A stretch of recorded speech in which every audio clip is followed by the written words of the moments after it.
Жаңаөзен оқиғасы бойынша сот отырысының 4-ші күні аяқталды. Сотта мүлкі қирап, жәбірленуші атанған тарап күн сайын сотталушылардан ақша өндіріп алғымыз келмейді деп арыздарынан бас тартып жатыр. Айтуларынша, мүліктерін кім қираттағанын нақты анықтау мүмкін емес. Сондықтан шығынды үкімет өтесе деген пікірде.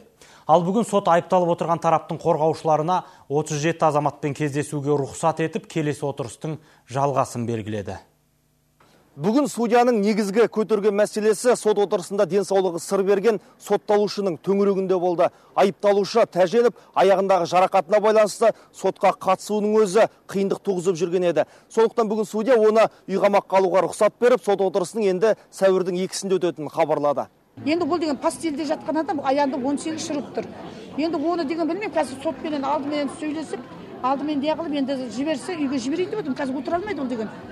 Айта кетейік, бүгінді жәбірленушілердің басым бөлігі сотталушы 37 азаматқа тағар айыбымыз жоқ деп талап арыздарын қайтып алды. Тіпті миллиондаған шығынға батқан кәсіпкерлер де, алаңда өртенген автобустың иесі де, жалғыз көлігінен айырылған қарапайым тұрғындар да айыпталушы мұнайшылардан ешқандай өтемақы талап етпейміз деп жаппай бас тартуы күтпеген жайт болды.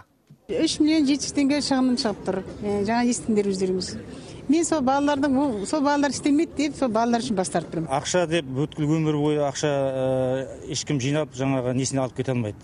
Ақша басамын болса, ел тыныш болса, ақша да бәрі де болады деп есептеймін. Сондықтан да жаңағы менен соңғы қатысатын адамдарға да осы мына жаңғыз ақша үшін емес, адамдардың да елдің тыныштығы ойлау үшін бас тартып, арт жағынан Жаңаөзеніміз дұрыстап қалпына келу үшін осындай жағдайға келу керек деп есептеймін мен өзім. Дегенмен талап арыздан бас тартып жатқандар өтемақыны үкімет тарабы төлесе деп есептейді. Адвокаттар болса кешеден бері Орақ Сарбөпеевтің сотқа келуін талап етіп жатыр.